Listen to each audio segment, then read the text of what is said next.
പാചകമൊക്കെ ഇഷ്ടം? ഇഷ്ടല്ല. ചെയ്യൂല അല്ലേ? ചെയ്യും, നിവൃത്തിയേട് വന്നാ അത്രേ ഉള്ളൂ.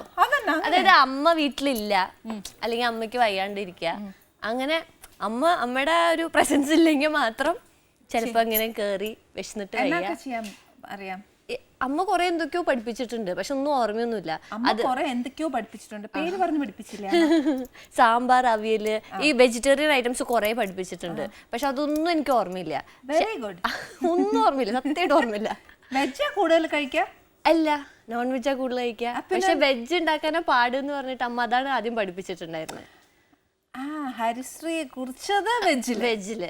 പിന്നെ എനിക്ക് ഉണ്ടാക്കാൻ അറിയാവുന്നത് ചിക്കൻ കറി, അങ്ങനത്തെ കുറച്ച്. Very good. നല്ല അമ്മ കേട്ടോ. ഇങ്ങനെ എല്ലാ അമ്മമാരും ഇങ്ങനെ തന്നെ ആവണം. പെമ്പിളാറുള്ള എല്ലാ അമ്മമാരും ഇങ്ങനെ തന്നെ മതി. ഈ ഫിലിമിലേക്ക് വന്നപ്പം എങ്ങനെയാ ചാൻസ് ഒക്കെ കിട്ടിയേ ഫിലിമിൽ വരാൻ? അച്ഛൻ ആക്ടറാ. അപ്പൊ അച്ഛൻ ത്രൂ ആണ് വന്നത്. എനിക്കും അങ്ങനെ സിനിമ എന്റെ ഡ്രീംസിലൊന്നും ഉണ്ടായിരുന്നില്ല. അങ്ങനെ സിനിമയിൽ അഭിനയിക്കണം എന്ന് ആഗ്രഹമൊന്നും ഉണ്ടായിരുന്നില്ല. ഒന്നാമത് ഭയങ്കര തീരെ കോൺഫിഡൻസ് ഇല്ലായിരുന്നു. അങ്ങനെ ആൾക്കാരുടെ മുമ്പിൽ, ക്യാമറയുടെ മുമ്പിലൊക്കെ പോയിരുന്ന് അഭിനയിക്കാൻ ഒന്നും എനിക്ക് പറ്റണ പണിയല്ല. അങ്ങനെ തിയേറ്ററിനോട് ഭയങ്കര ഇഷ്ടമായിരുന്നു, ഡ്രാമ കാണാനൊക്കെ ഭയങ്കര ഇഷ്ടമാണ്. അല്ലാണ്ട് അത് ചെയ്യണം എന്ന് ആഗ്രഹം ഉണ്ടെങ്കിലും പക്ഷെ എനിക്ക് കോളേജിൽ പഠിക്കുമ്പോൾ ഒന്നും കമ്പനി ഉണ്ടായിരുന്നില്ല. അങ്ങനെ ഫ്രണ്ട്സ് വേണം എല്ലാത്തിനും. അങ്ങനെ വെറുതെ ഒറ്റയ്ക്ക് പോയിട്ട് എനിക്ക് അത്ര പാഷനേറ്റ് ഒന്നും ആയിരുന്നില്ല. അങ്ങനെ ഒറ്റയ്ക്ക് പോയിട്ട് എനിക്ക് ചെയ്ത് അങ്ങനെ ഒന്നും ഉണ്ടായിരുന്നില്ല. അപ്പൊ ഡാൻസ് മാത്രമാണ് പിന്നെയും ഞാൻ ചെയ്തിരുന്നത്. ക്ലാസിക്കൽ കോളേജ് ടീമിലുണ്ടായിരുന്നു. അങ്ങനെ ആ സംഭവങ്ങളൊക്കെ ഉണ്ടായിരുന്നു. പക്ഷെ ആക്ടിങ് സംഭവങ്ങളൊന്നും തീരെ ഉണ്ടായിരുന്നില്ല. പിന്നെ അച്ഛൻ്റെ അടുത്ത് കുറെ പേര് ചോദിച്ചു തുടങ്ങി. കോളേജിൽ പഠിക്കുമ്പോൾ തന്നെ കുറെ പേര് ഇങ്ങനെ ചോദിച്ചു. അപ്പൊ അച്ഛനും ഇല്ല ആഗ്രഹം, അങ്ങനെ അവൾക്കുണ്ടെങ്കിൽ ചെയ്തോട്ടെ, പക്ഷെ അവൾക്കില്ലാന്ന് അച്ഛനറിയാം. കാരണം അച്ഛനും ഇല്ല ആഗ്രഹം. അച്ഛനും അങ്ങനെ ചോദിച്ചിട്ട് പോലുമില്ല. അപ്പം കുറെ പേര് ചോദിച്ചപ്പോഴാണ് അച്ഛൻ എൻ്റെ അടുത്ത് വന്നിട്ട് എന്താ സംഭവം എല്ലാവരും ചോദിക്കണ്ടല്ലോ. അപ്പൊ അച്ഛൻ അങ്ങനെ പറഞ്ഞു, ചെയ്തു നോക്ക്, കുറെ പേർക്ക് കിട്ടുന്ന ചാൻസ് അല്ല അത്. അപ്പൊ എന്തെങ്കിലും ഇല്ലെന്ന് ചോദിക്കില്ലല്ലോ, ലുക്ക് ഉണ്ടെന്ന് തോന്നുന്നുണ്ട്, നീ ചെയ്തോളാം. അങ്ങനെ ചെയ്തു തുടങ്ങിയതാ. ഫസ്റ്റ് ചെയ്ത് മോഡലിംഗ്. ആദ്യം വന്നത് തമിഴ് സിനിമയായിരുന്നു, പക്ഷെ അത് ചെയ്തില്ല. അയ്യോ, ഞാൻ വീട്ടിൽ ഭയങ്കര ബഹളമായിരുന്നു, എനിക്ക് ചെയ്യാൻ പറ്റില്ല എന്ന് പറഞ്ഞിട്ട്. ഈ കോൺഫിഡൻസ് ഇല്ലായ്മ, ഭയങ്കര പേടിയായിരുന്നു. അച്ഛൻ അഭിനയിക്കണം, എനിക്ക് അഭിനയിക്കാൻ പറ്റും എനിക്ക് തോന്നുന്നില്ല, വെറുതെ അച്ഛന്റെ മാനം കളയണ്ടെന്നൊക്കെ പറഞ്ഞിട്ട് അങ്ങനെയായിരുന്നു ഫുള്ള്. പിന്നെ അത് വേണ്ടാന്ന് വെച്ചു. അപ്പൊ പഠിച്ചുകൊണ്ടിരിക്കുകയായിരുന്നു. ഇപ്പൊ വേണ്ടാന്ന് പറഞ്ഞു. പിന്നെ ഇന്ദുലേഖയുടെ ഒരു ആഡൊക്കെ വന്നു. ഇന്ദുലേഖയുടെ ആഡൊക്കെ വന്നപ്പോൾ എനിക്ക് ഓർമ്മയുണ്ട്, ഞാൻ ആളെ വിളിച്ചിട്ട്, അതിന്റെ പ്രോഗ്രാം പ്രൊഡ്യൂസർ ആണെന്ന് തോന്നുന്നു, ആളെ വിളിച്ചിട്ട് sir I don't think I am confident to act എന്നൊക്കെ പറഞ്ഞു. എനിക്ക് ആദ്യം വന്ന ആഡ് അതായിരുന്നു. അപ്പൊ എനിക്കറിയില്ല ഇന്ദുലേഖ ഇത്ര വലിയ ആഡാണ്, അല്ലെങ്കിൽ ആഡ് ഇങ്ങനെ ബ്രാൻഡഡ് സംഭവം എനിക്കറിയില്ലായിരുന്നു. പിന്നെ പിന്നെയും അതും കഴിഞ്ഞിട്ട് കുറെ കഴിഞ്ഞിട്ടാണ് ഇങ്ങനെ ഓഫേഴ്സ് വന്നപ്പോ അച്ഛൻ പറഞ്ഞു നീ എന്തെങ്കിലും ചെയ്തു നോക്കാന്ന് പറഞ്ഞിട്ട് അങ്ങനെ ചെയ്തു തുടങ്ങിയതാണ് ആഡ്സ്.